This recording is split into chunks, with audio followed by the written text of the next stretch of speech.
Mark Nika Xhaxhai Alex Nikës, i vrarë më 21 janar 2011, përmes një mesazhi e konsideron si të gabuar vendimin e Partisë Socialiste për të kandiduar si deputet në zgjedhjet e 11 majit Agron Malaj në kryebashkiakun e Matit.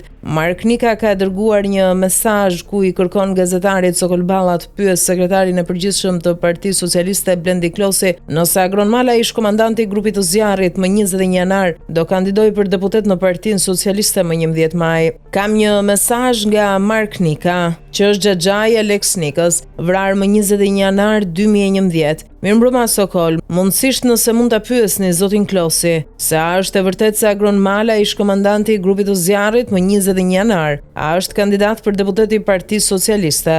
Nëse po, thuajini se keni gabuar, u shpreh gazetari duke lexuar mesazhin. Duke u përgjigjur Xhaxhait Alex Nikës, Klosi tha se Partia Socialiste ka kërkuar që SPAK të zbardh krimin shtetëror të 21 janarit, u vran 4 protestues të pafajshëm para godinës së kryeministrisë. Agron Malaj është kryetari i Bashkisë së Matit, i votuar 2 herë nga populli i asaj krahine. Ka kërkuar kandidimin dhe ka dhënë dorëheqjen. Nesër do marrë vendimin kryesia, është një nga ata djemtë që kanë qenë më 21 janar, për cilët ai ka dhënë dëshmitë e tij. Ka qenë një ndër më të akuzuarit e Sali Berishës më 21 janar, për t'ia hedhur fajin të gjithë ne që ishim më 21 janar, së bashku me të ndjerin dhe familjarët e të ndjerit, ishim të akuzuar. Ka një histori që ka dëshmuar në organet e drejtësisë, unë e kuptoj edhe familjarët edhe shqetësimin e tyre.